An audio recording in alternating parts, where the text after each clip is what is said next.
Hi everyone, Editing Yada here. I'm prefacing this episode by saying that we've had some audio issues. Firstly, there's been some echoing in the back of Oily's recording, which we're trying to figure out, but the much more egregious one is that the first 5 minutes of my recording has just been totally wiped from this earth, and I have no idea how. So, during that time, it will mostly just be Oily talking. Now, I've edited it in a way that I hope is not too egregious, but we did lose the intro of the episode, so I will have to do it myself. Hello everyone, welcome to the Immersive Idiots podcast with me, Yada, and soon, Oily. We're going to be discussing Oily's first Empire character, Murdoc No Qua'er, and what it was like to play him, be him, tell his story, and then eventually retire him. So, without further ado, thank you, and we hope you enjoy. So as of the end of as the end of E4 2025, I retired Murdoc No Qua'er of Navarre, who was my first Empire character. And really, if we're honest, I think he was my first player character in a LARP. I'd done one NPC role before. So, and that's a big hat to put on a character. Some people lose their first character almost immediately at Empire because they go into the first battle of the Saturday and just get wiped.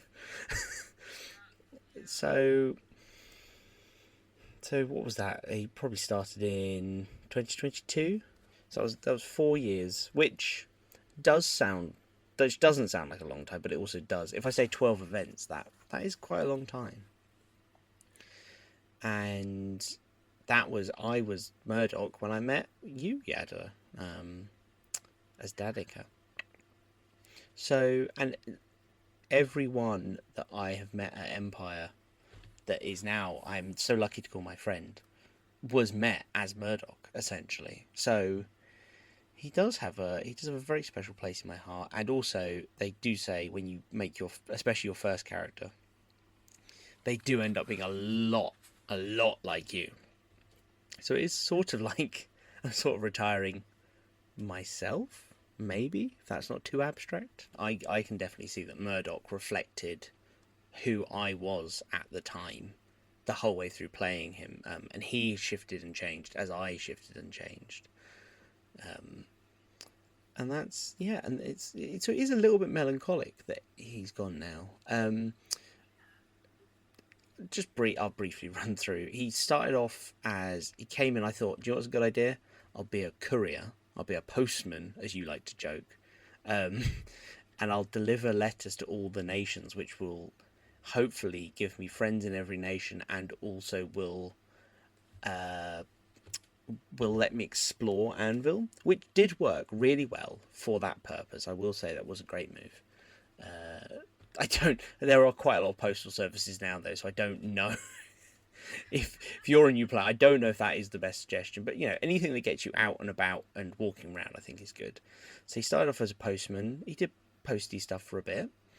He then got into the mobile bar business and he ran the wheelbarrow for a very long time. And that would always culminate with Senate Nightclub with the Bardsters. That was kind of like a joint project of ours. So he then sold alcohol for a long time. Again, lots of people knew me for wheelbarrow. And then there was a tragic event where the wheelbarrow essentially gave its life to ferry everything to the car before it fell apart. It had 2 quite bad crashes at that point, so it wasn't doing the best.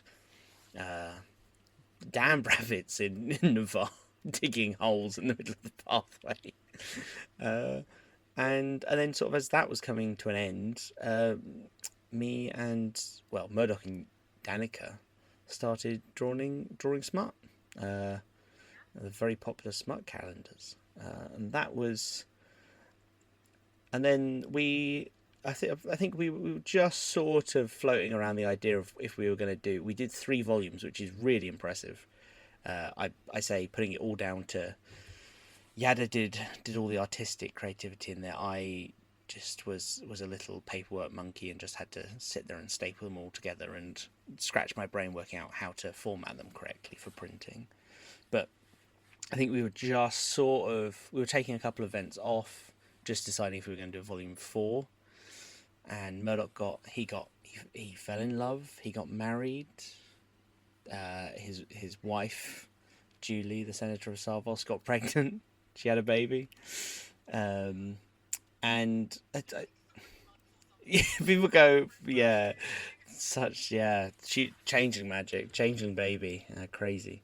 So it was, and I had sort of got to the point there where me and the phys rep of Julie had both kind of, we're like, yeah, this is cool, like it's coming to an end. We were going to have a big messy breakup, but the 2 times we had tried to have a big messy breakup, we just ended up finding that our characters loved each other too much. Like, they fought for each other too hard in that moment. Yeah, it is. So, but Murdoc had always had this kind of inbuilt fundamental problem of he didn't have a purpose. Like, lots of people come into field with, either they come in with a purpose or they find a purpose when they're on field. It might be like, I would like to be general of this army, or I want to pass this thing in synod or conclave, or sometimes it's even just like, I want to make 50 thrones, right? Like, people come up with their own goals. And I think towards the end I realized that Murdoc was this, he was fun to play as a person, because he was very similar to me. It was a very comfortable skin to slip into. But I found that I was super busy every single event, and I had no idea what I did. I had to, in the week leading up to it, I had to write down in the book all my entire timetable, and then I'd have to give it to other people so they knew where I was. And a lot of the time I just didn't even understand where I was. I didn't understand what I was doing. But it didn't amount to anything. Like, people like senators and generals and such are all incredibly busy. I was as busy as a senator, but it wasn't because I was a senator. I just was very busy as a socialite, essentially. And it was a little bit tiring. For one event, shadowing my dear Radic, I think he wanted a friend, basically, because he was by himself doing it. And I just kind of wanted to understand what was going on at a higher level of the game. I think we both had a really good time, but I definitely was like, man, that was my whole event. And it was, so that's sort of what lined me up to be like, and I had always assumed that Murdoc was going to die. Mm-hmm. He came close so many times to dying, but would just always pull through. Just every single time would pull through. And him and Danica, remind me, did you start at E2 2022? Yes. Yeah, so I started at E2, because you started at E1, and I came in at E2 because I don't even remember why. I think I was just very nervous about making my costume, and so I just put it off for ages.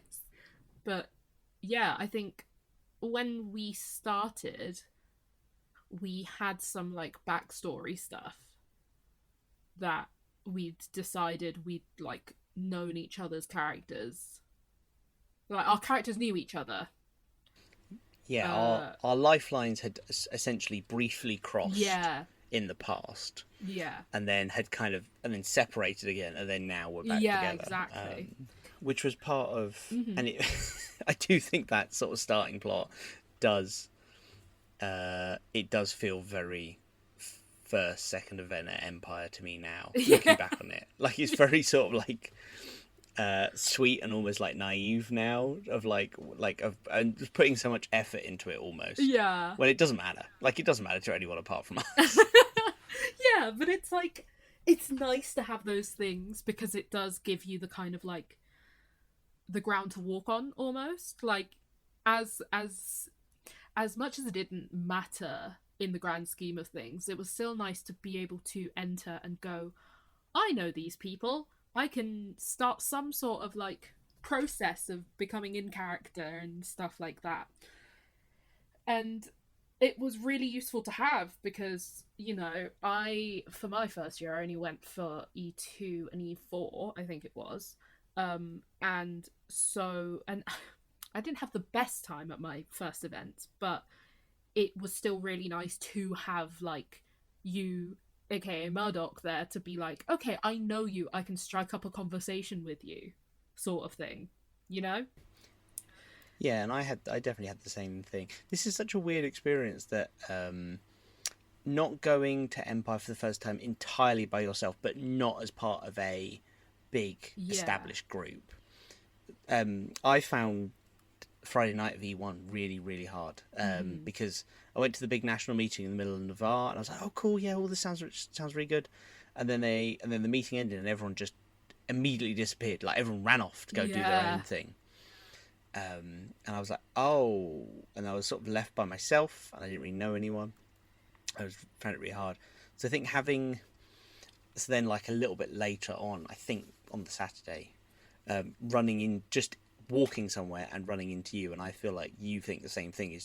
That was just nice as a little rest stop to just run into you and be like, "Oh, hello, how are you doing? What are you up to?" You know, and it's just like this isn't like, because at your first Empire, every single person you meet is a new person. Like you've got to build that rapport up with the new person that you're talking to. There's no respite where you just walk into, you know, the cafe of the person that you're friends with, and they go, "Oh, you know, oh, welcome back, come sit down," you know, because everything. So it's quite tiring. It really is, because it's like you're making like thousands of first impressions, you know, and even though I technically came in with a group, but it wasn't extremely helpful for me. But being able to like you mentioned, having that kind of moment of being able to just drop your almost masking and like first impressions face to be like, okay, there's one person who already knows and already likes me, kind of thing. Just pause it and be like, okay, we're fine. Do you remember? So this is a thing that I love, and I keep very a memory I keep close to my heart. I don't know if I don't know if Danica does. But at my first event during the Senate nightclub, it was E2, so it was during the Dornish Flower Festival, right? And I remember anyway, during like whenever I go to a party or a nightclub or whatever, I'm always the one who sat in the corner because I'm not I'm the one who's not dancing. And I remember Murdoc, you know, doing his thing, walking around, and then found a little red rose on the floor, came up to Danica and went, "Just found this, here's for you," then walked off. And that was like a really nice moment for me of being like, "Oh, nice." I don't remember nice. that moment, but I do believe it. I still have it. Oh, that's nice. That's lovely. I think as time's gone by, which is nice. I feel like because Murdoc was like a clean slate for me. Murdoc could be just like who I wanted to be, right? Which you know, without getting too deep and emotional about what your LARP character is. Murdoc could be who I wanted to be, not who I was.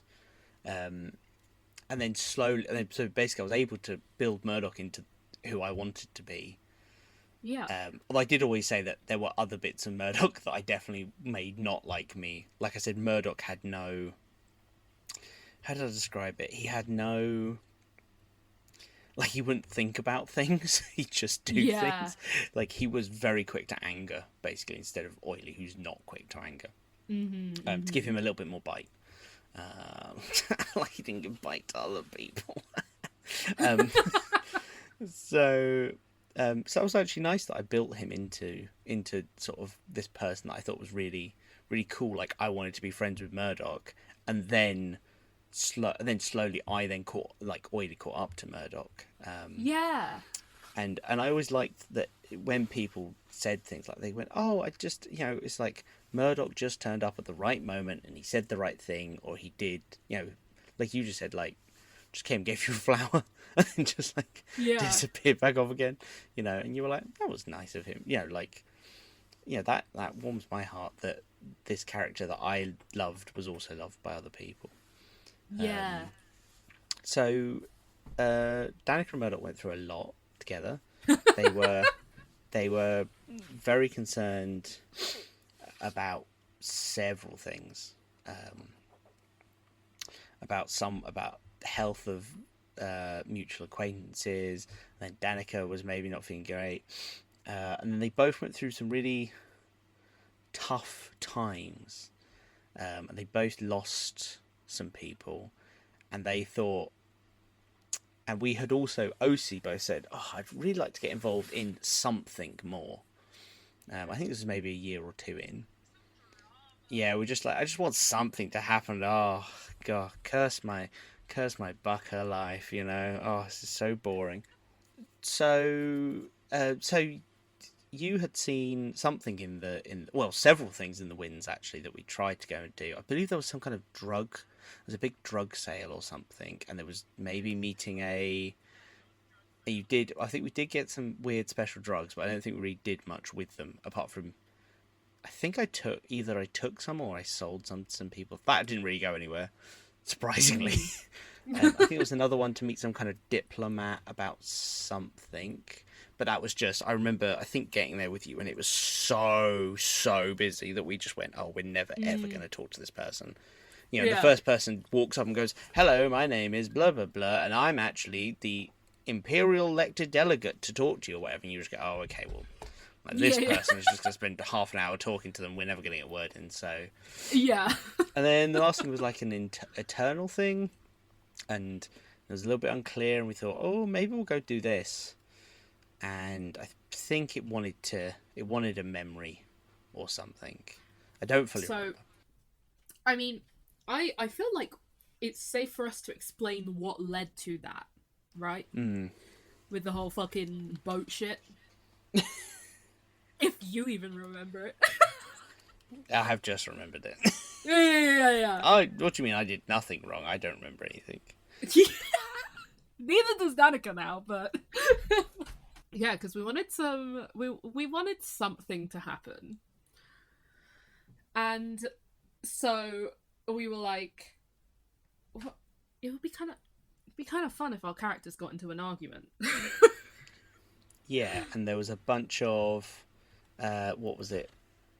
Basically, a bunch of very information light letters got sent to a few important people in both of our lives. In very panicked, saying, yes, scribbled, basically saying, Murdoc's gone missing. Yeah, Murdoc's gone missing. I'm sorry. Bad times. I'm so sorry. Murdoc's gone missing. Yeah, and it tied in really nicely because the Dornish were having this, walk-in at time in from the Barons. Oh. Where an army had just been, smashed and they were all injured and stuff. And so I basically tagged onto that with them. Which was really cool, and loads of people were really worried about me and sent me OC messages being like, oh, I understand, why you're retiring Murdoc or whatever. They thought I just killed him. Not yet, I was baby. like, nope. I was like, you just wait until the event, maybe, maybe we'll see what happens at the event. It was really good. And it caused there was a lot of arguing. There was a lot of being it went both ways. I thought at one point we thought you were going to be murdered, then we thought I was going to be murdered by a bunch of people. Anyway, it was all sorted out. I wasn't even at the event that Murdoc returned, and it was really funny because I got messages from people going, "There's an angry Navari trying to find you."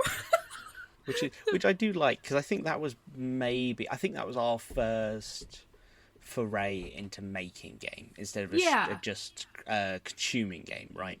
Yeah. So we had, we've gone through this quite a turbulent time, and then once we'd reconciled, we did have this opportunity to give away some memory, and it was like, I'll just feed it. I don't know, and some people were like, I'm going to feed it the memory of like the last time I went to the toilet or whatever. Like, yeah. So essentially, it was, sorry if I may interject. Miss memory, Yeah. Yeah. So essentially, what it was that it was a opportunity in the winds that it was very vague at first. That was essentially just like, if you write down a memory with iridescent gloaming, and send it off using cast off the chain of memory in the Regio, you can get a memory back. I believe it was in place of that. It was at a specific time as well. I think you had to do it. I think so. Yeah, it was probably past like 10 or something. And so we the previous day had agreed to go and do it, and I put it in the timetable. And then something happened to me, and I don't fully remember what it was. I think I was very wiped because I've been walking around all day. Yeah. And then it was essentially the choice was, do you want to stay in camp and do something that you want to do less, but you can stay sat in your chair? Or do you want to walk across, go queue at the Regio in the dark and it's cold and, you got to go and do this? And I just thought, there'll be another time. There'll be another thing. Like, this is going to end up like the drugs thing where it's like fun for like 30 minutes, but it's like, it's not anything. And so I passed on it, which is one of those weird moments where I could have been involved in a much bigger bit of plot, but I was really like, do you know what? I was looking after my OC body at that point, which was the sensible thing to do. Absolutely. But it did. I think that was the in terms of like, imagine a bumpy landing. The first time the plane touches and it skips back off the runway was kind of the boat incident. And then this is like the actual landing of the start of, I want to say a fracas, like a very heavy drama. Like, you can feel you're getting towards the end of the season between Danica and Murdoc. This was kind of the start of it because Danica's life started to go off the rails after that. Yeah, that was, I think, the defining moment where, I think you mentioned it before, the way that you'd phrased it was like their paths like went two different ways at that moment, where it was very poignant that Murdoc didn't do the cast off the chain of memory and that Danica did, and that, I feel like, was the moment that really sent their trajectories into, specifically, I mean, very much more Danica than Murdoc, but considering all that has happened afterwards. But yeah, I think that was a really defining... Okay, baby, please stop standing on the laptop. I think that was a... No. Okay. I think that was a very, very defining moment in their relationship that kind of ended up... It I don't know, thinking back on it, it really is like it is really like going, wow, the decisions made here absolutely like rocketed their lives in a very significant way. That was definitely the divergent point, I think. And they both started to go down. I think Danica started to go down a more positive route with it to begin with, and Murdoc started to go down a more Murdoc, this is to begin with, and then Murdoc was going down a more, I think, a negative route by not doing it. And then sort of the wind swirled and it changed round where and we've talked about this at length, of Murdoc then, the person who he'd loved had rejected him and then disappeared to, as far as he knew, die. And he was very That was upset. rough, man. That was rough. So that's rough. why he was Your he crush was in there. goes, I would rather die than date you. Yeah, I would rather go and die in Madrid. I will. Yeah, I wanna help you. Whatever you need, I'm here. And they're just like, I mean, like, you're like more of a friend, and also I'm gonna go back to like Madrid. And it's like, wow, okay. Can I say, it's really funny of a move for your partner, your IRL partner, my actual partner to wow, I was like, damn, I can't even convince my actual partner to damn, I've got no game. Yeah, man. So after that, he was pretty upset, pretty angry. So but then he fell in love again with a different person, and it turns out he had much more in common with that person. So they started. So then suddenly his life started to get a bit better, and then it kind of just kept getting more and more better.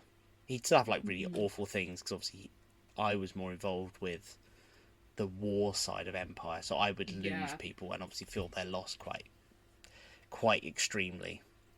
So he was having this crazy like up and down thing, but I feel like generally it was trending upwards. Whereas I feel like Danica, which we've talked about, is Danica also saw her friend whose life was kind of getting better. Like he had a girlfriend, and then he had a fiance, and then he had a wife, and then he had a baby.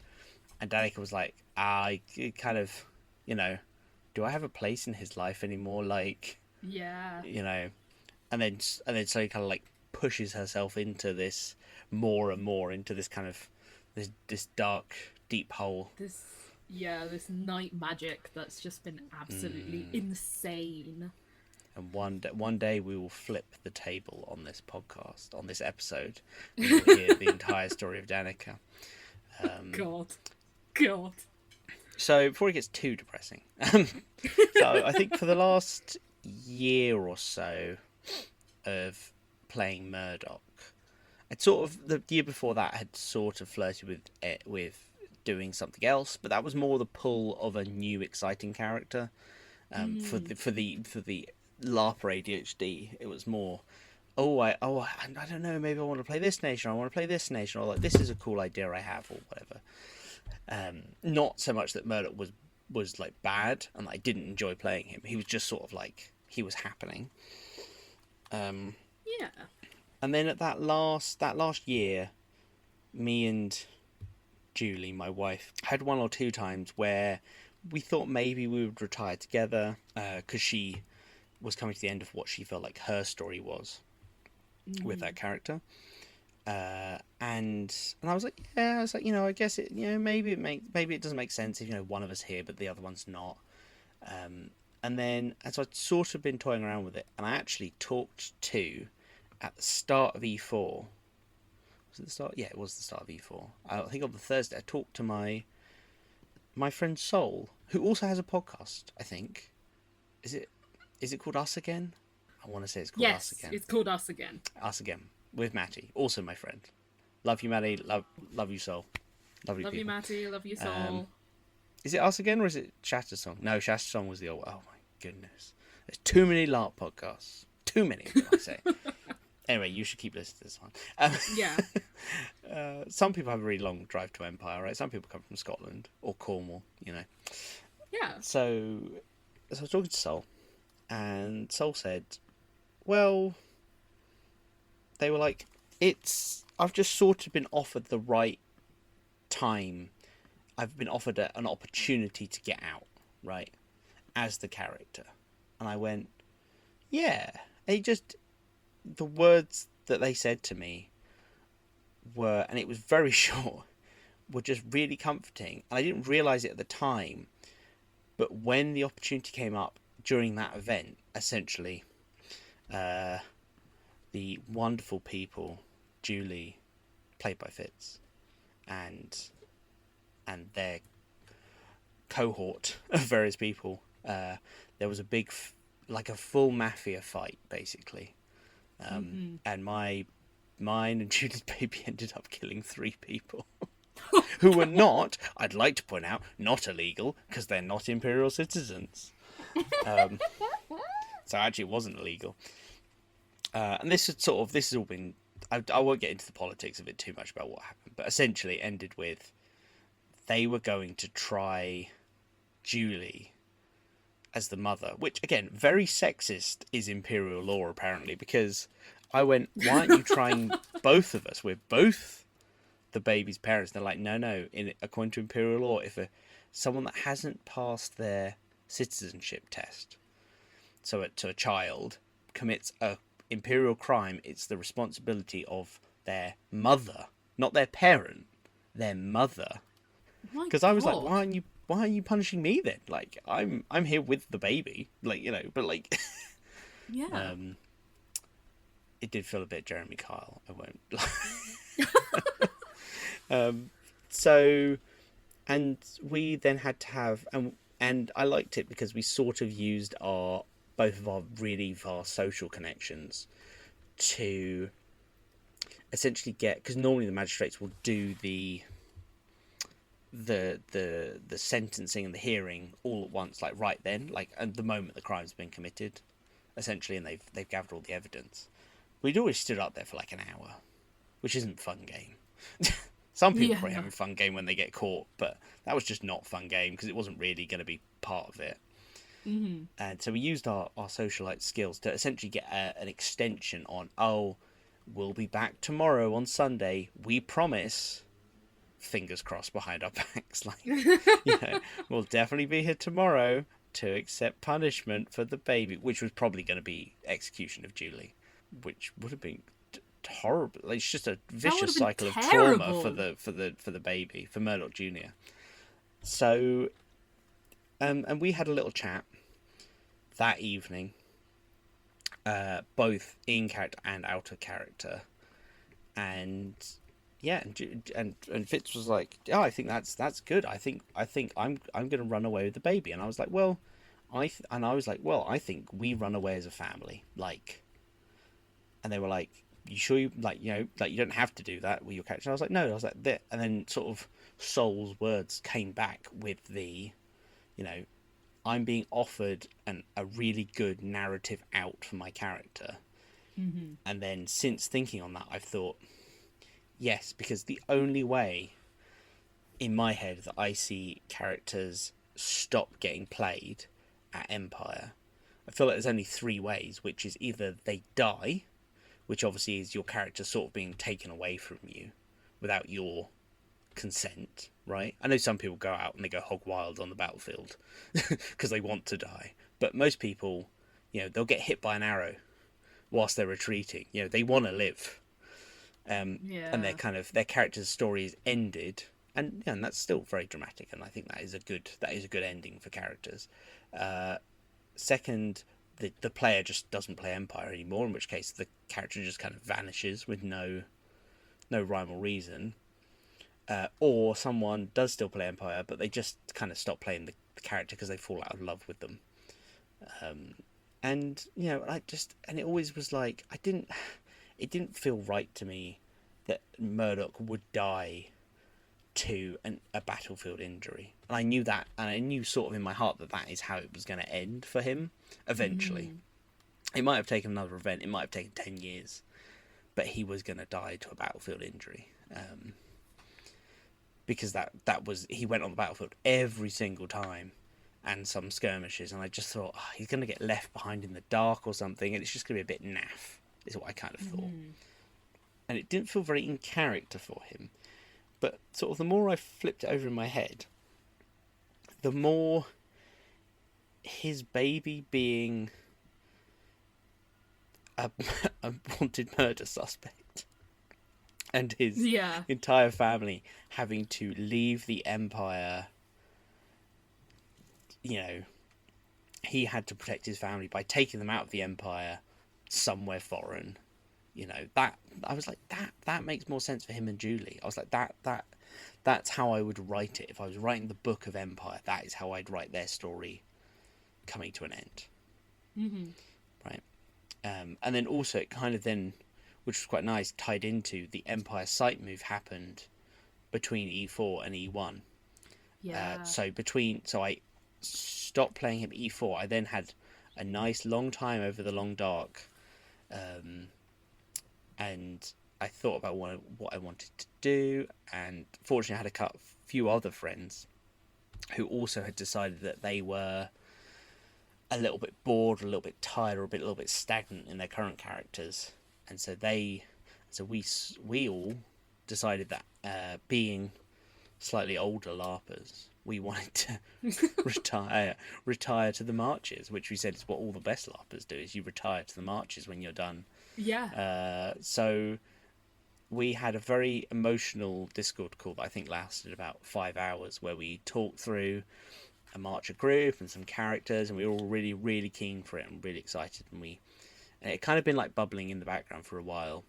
And then we had to do the really difficult thing, which was, I think, February this year, is we had to sit down together, and all at the same time, we counted down, we all hit retire character at the same time. Oh, because I remember getting a message from you guys after, or well, soon before you were going to. Because, yeah. Because in theory, if everything had changed in the 6 months of the Long Dark, Murdoc hadn't been retired on the system. I could have still played him, in case something had gone like awfully wrong in like my personal life, and I needed to play Murdoc again. I couldn't play like a new character.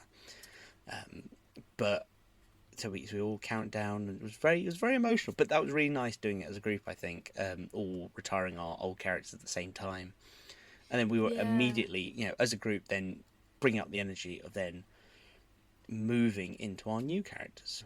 So I have now retired to the marches, and I am now playing Bottom Brewer of Bragersland, which was not an intentional Incredible joke. Name. Not an intentional joke. It wasn't? It was not. Everyone thinks it's a fart joke. It was actually, I'd already decided on a first name, because I keep a list in my phone of cool names that I come across, and then I apply them to LARP characters that they would fit. That's how I got Murdoc. I liked the name Murdoc. I wrote it down, and then I applied it to the character. Yeah. And Bottom is from A Midsummer Night's Dream. You're a thespian, I'm sure you know. Who's kind of like, I think he gets a donkey's head at one point. I think he's kind of the butt of the joke. It's not thespian, by the way. It's thespian. Oh wow. You can tell someone never did drama past year 9. And now I do it every weekend. 360 Interactive Theatre. So it's not the same thing. No. Don't get me started. So I was like, oh, Bottom's quite. It's a bit funny, It's a bit of a funny name, but I was like, yeah, okay. Yeah. That's a good Marcher name, right? Bottom. And I thought, okay, great. Yeah. And so I decided on that. I tucked it away in my pocket. And then later on, my actual fiance came back, who was also moving to the marches, and went, oh, I quite like us to be. They were like, oh, how do you all know each other? And I was like, do you know what? I was like, I love you, so we should just already be married. None of this fake falling in love. I was like, I just already want to be married so that I can act like I normally act around you. It'd be too weird for me to do it any other way. So I was like, okay, so we'll be married, so we'll have a family. And they were like, oh, can we have a family name? And I was like, yeah, that's fine, we can have a family name. And then they came up with a couple of ideas. And then they went, oh, I think I've picked a family name. Because I was like, I don't really mind what my family name is. I'll veto it if I really don't like it. But I was like, you can kind of pick it. And they went, oh, Brewer. I'd quite like Brewer, because a lot of the Marcher names are all jobs.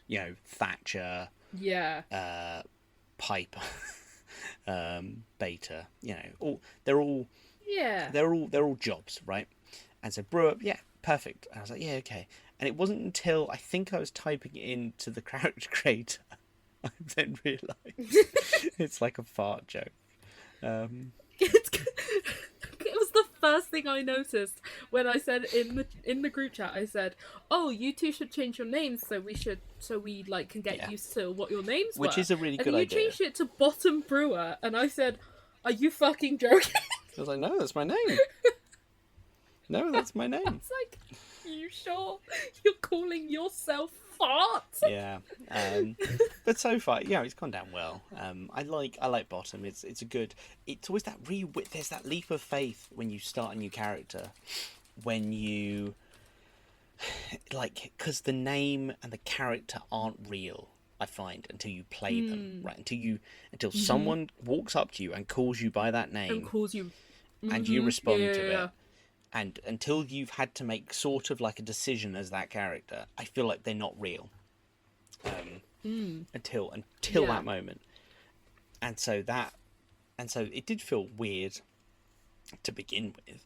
But now I'm like, yeah, I'm Bottom. Yeah, that's me. That's my name. Yes, I fart. And what? And what? Funny, haha, Marcher. And what? Marcher fart. I don't think I've ever acknowledged it in character, which sort of makes it even funnier, I think, because it's like Bottom doesn't know that it's a fart joke.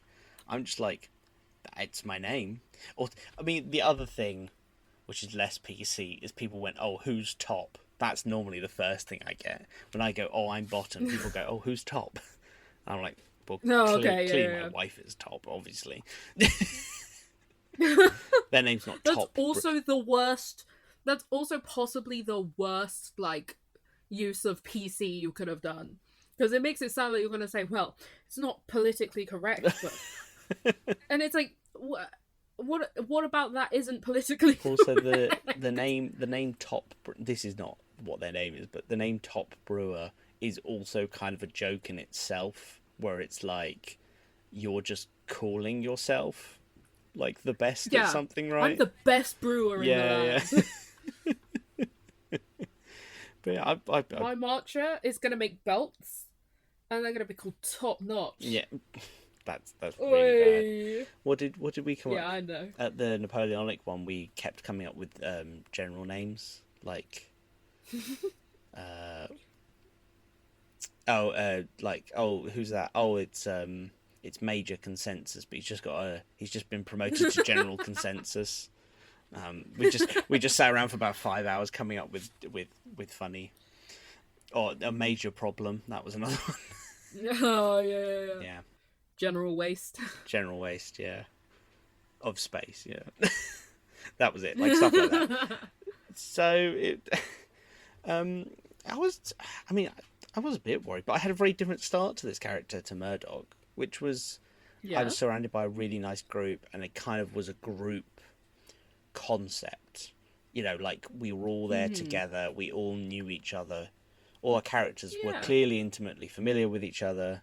You know, we had our own really nice camp because we're all really experienced LARPers. We've got loads of stuff. And everyone had really brought their A game for God, your camp is fucking lovely. That's really nice. God, it's so nice. We contributed various bits to it, but even then I think the others still went like even more above and beyond us. We've got flag. The flag's the best bit. We've got flag. I love that flag. The flag, the benches. Me and Daisy put together like a family dinner table, and it was just like obviously we have family dinner at the family dinner table, you know, and 2 events in now, you know, we started doing group dinner on both nights, which is really nice. Like it just when you're not torturing someone. What torture? With potato base. Oh yeah. God, poor Marikos. No, that's fine. No, dinner was after that. Which is crazy. Yeah, that's why I said when you're not torturing someone. Yeah, that is actually insane. Yeah. Look, it's just a march away. 5 potatoes. Time for dinner. That was the craziest thing to me. I went. You're gonna. Well, because you couldn't have dinner beforehand, because that would be silly, wouldn't it? Because you'd fill up on dinner, not fill up on potatoes. Yeah. So, you want to know what it was like, because that's the first time I've played Empire not as Murdoc. Yeah. Like, how do you think it was?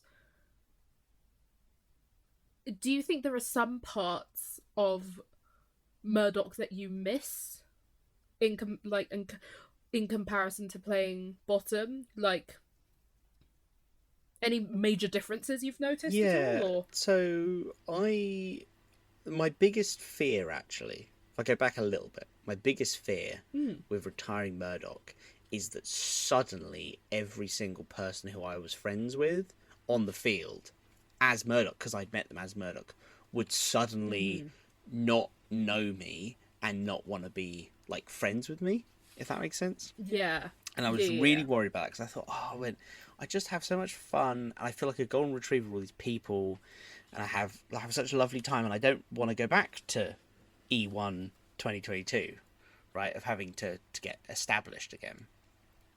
Not, which was stupid in hindsight, because obviously all those people still wanted to be friends with me, and what I didn't realise is I'd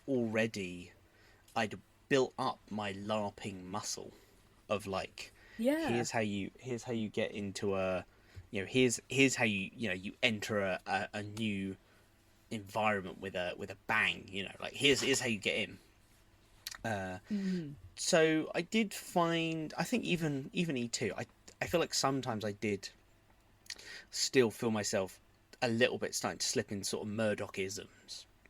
Like I felt like, this kind of feels like something Murdoch, and I'd have to really work out, is this something Oiley's doing, or is this something kind of Murdoch would do? And sometimes it's really hard to untangle those things.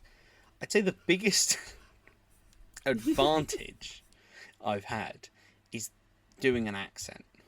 I love doing an accent in character, which was a mistake I think I made with Murdoch, was not giving him a different voice to my own voice. Yeah. And also this time I decided to go lineage, because that was also something that, and this was the fun thing of, basically I worked out what were all the things that if I was going to play Murdoch again I would do differently, like what was I missing, and I was like, I'd really like to be lineage this time, and also I want to do an accent. So those are the two things that kind of I started with, and I think having that constant sort of physical change of having the horns for being a Cambion and also doing the accent really helps, I think, draw the line out. Absolutely. I also think the fact that it's a different site, like moving right when the site moved as well, so it's like an entirely different environment, really helped as well, because it's like new place, new character, new immediate group of people who I'm LARPing with. It really helped draw that line in the sand of being like, no, this is a different character. So I think especially from E2, I really went into E2 really excited to play bottom again, and even now I'm really excited to go to E3 to play bottom. I've got Menhirs in the middle, which will be a fun LARP, but I'm more excited to go and play Empire again, which is crazy because I'd really gotten to the point where I thought where Empire was a bit of a like an obligation. Slog. Yeah. And it's like that's not necessarily PD's fault, because it's like they're running a fest LARP and I don't want to do any of the fest LARP stuff. I don't want to go for it. I don't want to go for a hat, right? So it's like, so it's not their fault, but it's like, but it's like, I was like, I'm just going, I'm not doing anything.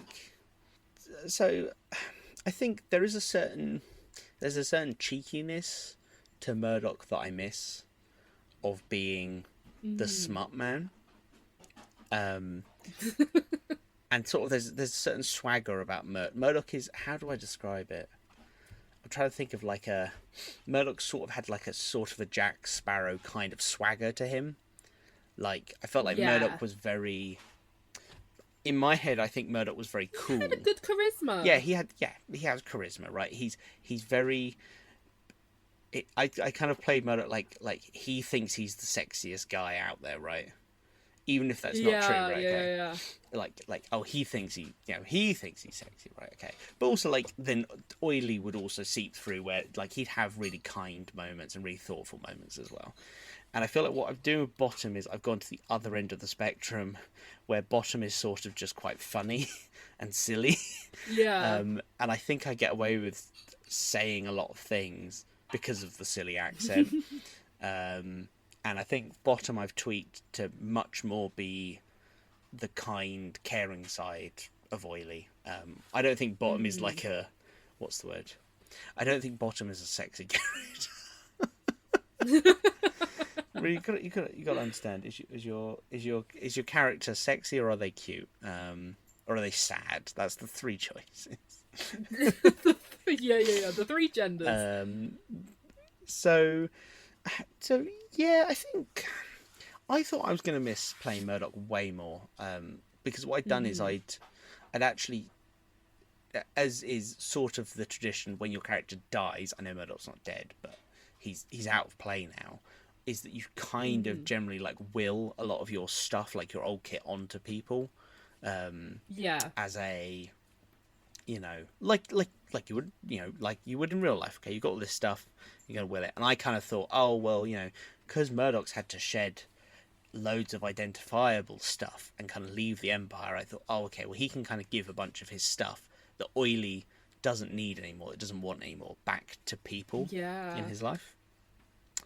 And so I did that, but I did keep hold of like his hat and his doublet and his kilt, I think. Basically like things that in a pinch I could play Murdoc again and people would look at it and go, oh yeah, that's Murdoc. Yeah.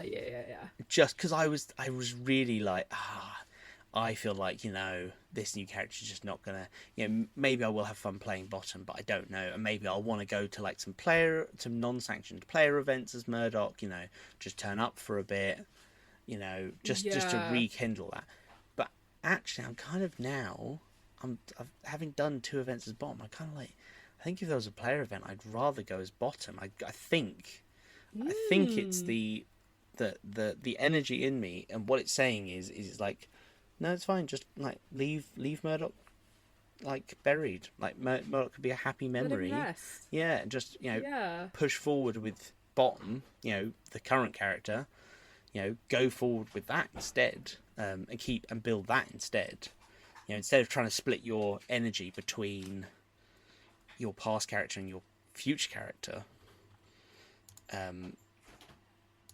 Which was, again, I'm learning lots of, I'm getting all these strange revelations. I know I've always fucking said this about like character retirements and like your characters dying. It is a form of grief in a really weird way, but it's a form of grief in a way that isn't the usual, like a person has died. It's the more smaller grieves. Yeah, it's the smaller type of grief that you'd get from, say, like, like a friend breakup or having to throw away one of your childhood items or something. And I think that it's still quite important to like acknowledge the grief, even if it's not as big as like a death in the family or whatever. I think it's and I mean, just to make it about me, no. There was something about at E2, seeing the little, oh god, seeing the bird helmet kind of just like hanging on one of the tents was really like, it made me a lot more like, and I hadn't realized how it made me feel until I found myself looking away as quickly as possible.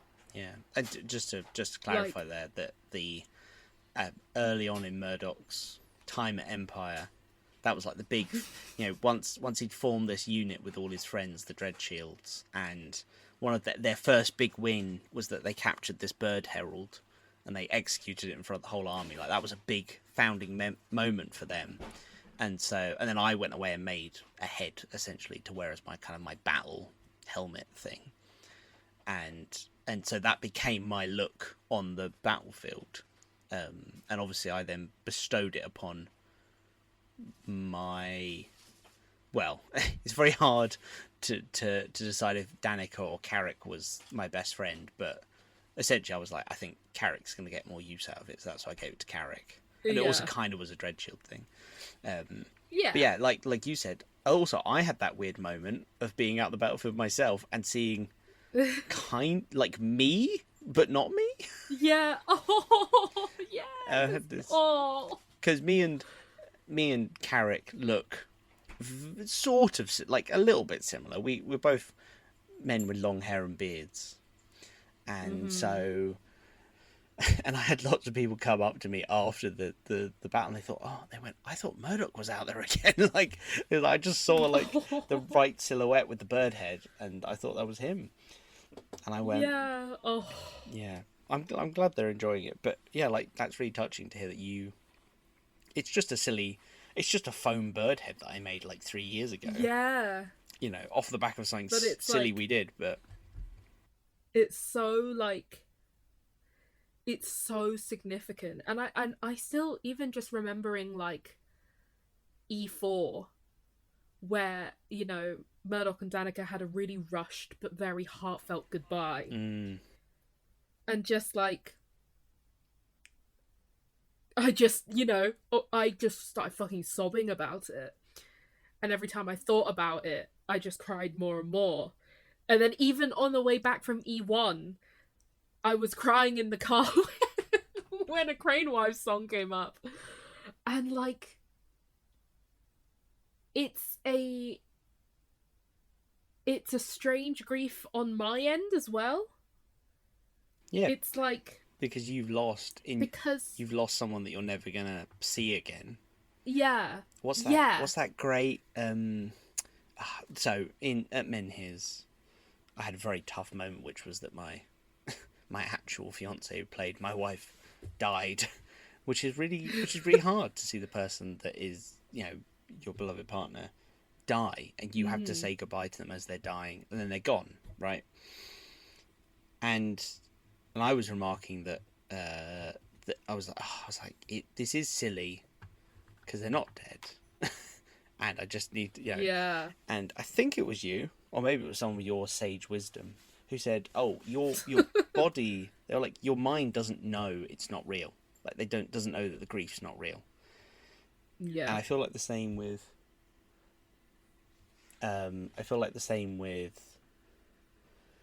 This, where your friend has gone, and you know you're not going to see them again, but there's nothing, like, and as you've lost them, even though you know that Oily is still, you know, 5 nations over in the marches. Yeah, exactly.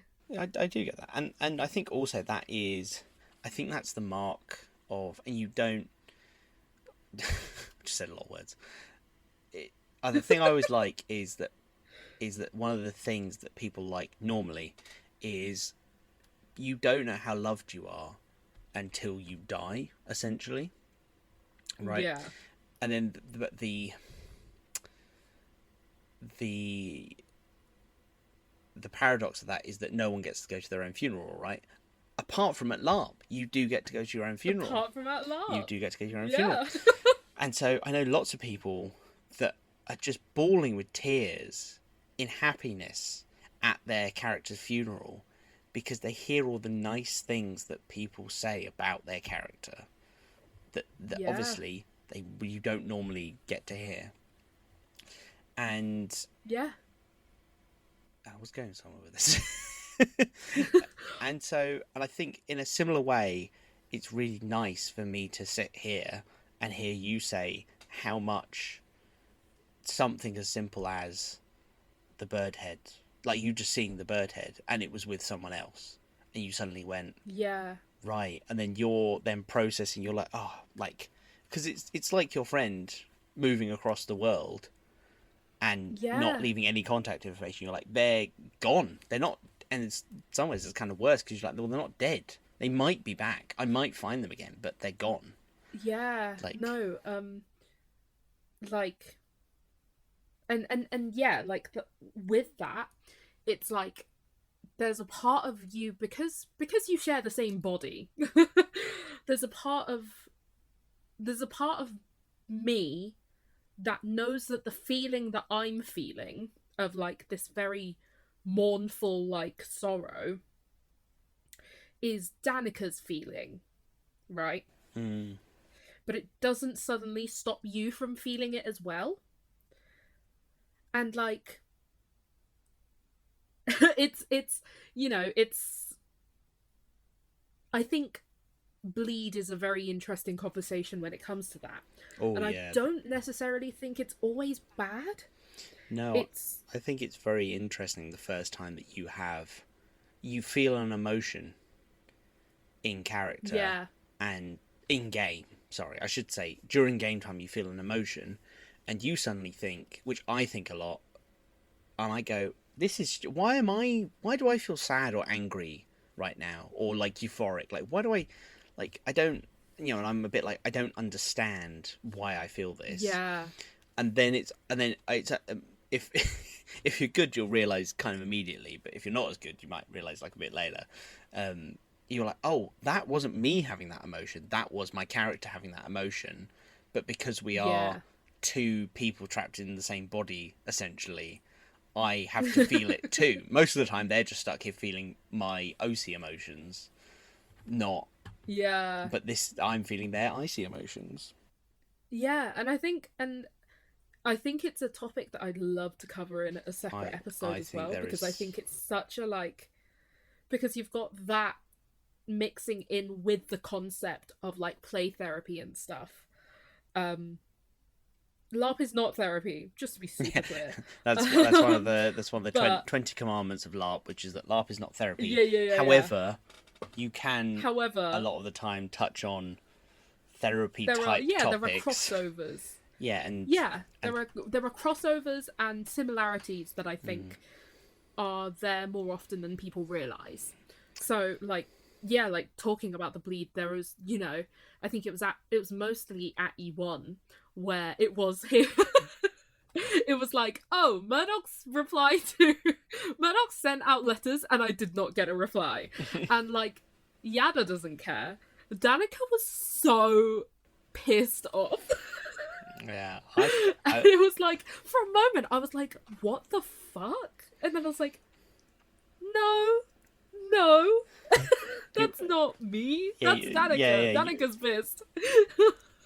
Yeah, it's I think Danica's been I think I've sort of been avoiding it, if I'm honest. because I think Danica's the hardest. What you got was intense. Yeah, and also it then became a little bit, everything I've sent back to people has been just like stuff that I had that I knew didn't have a use in my life at the minute, but it might. I don't care if people like got stuff and they immediately went, oh, I don't want this, and just like binned it off, But like, I think pretty much everyone I've seen has been, because generally it's bits of kit, and like I think everyone I've seen has been wearing the kit that Murdoc gave them. Yeah. And not just in they're just wearing it to come see me.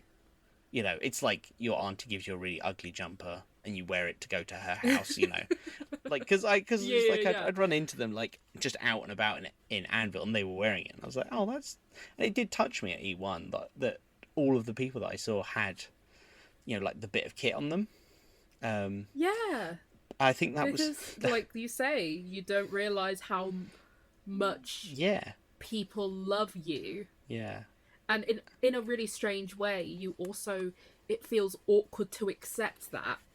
But then it's also like, seeing it in like almost like a third person view, it's very like, it is touching. Yeah. And I think that's what, as a final point, I think that's what's made it difficult for Danica at the minute, is that I don't have something suitable for Danica. I think that's what the issue is. So I think I need to come up with something custom for Danica to then attach kind of the letter to, for it to make sense. And I think Danica is literally like the one person left, because I just don't have like everyone else. It was kind of an easy, like, oh yes, I would like to give you something, and I have this thing that Oily doesn't like need in his LARP journey at the minute. It would actually make me more happy for you to have this belt tabard or this bird head or the Yeah, the yeah, bird yeah. head was a big contentious one. I was a bit like, oh, I don't know who to give this to because like 15 people want it, but I was, and I was like, but I did find people for all the things, and like I found things for all the people. But I think Danica's been so tricky because it's sort of how do I put all of that emotion and what they've been through together into like an item I'm leaving for Danica. I think that's what the Yeah, I feel like that is, and again, to be clear, Yada doesn't care. But it's like it's one of those situations where it's like they have such a history and such a like a strangely like close bond that there's no real like how do you sum that up into an item, or like how do you sum that up into like a descriptor. And in a strange way it almost feels like it feels poetic that that is like that she's the only one who doesn't have something, if that makes sense. yeah. Like it feels weirdly poignant in that way as well. Yeah, and it's like it's almost like and I guess Murdoc would never understand this, or Danica would never understand this about Murdoc, but it's like do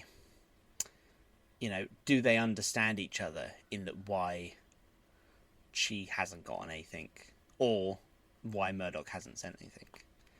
Yeah. I'll probably, if I'm going to send something, I feel like I've got to do it this year.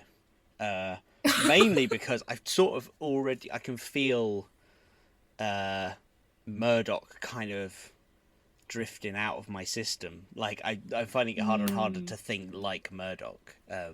Yeah. So, although I do find under a certain kind of time pressure, I can write like Murdoc still, which is kind of funny.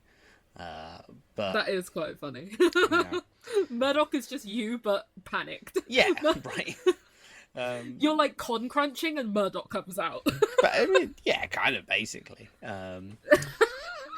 Yeah. So that was very deep, and I'd like to leave people on a slightly more positive note, which is maybe if you're thinking about where am I at with my character, I think if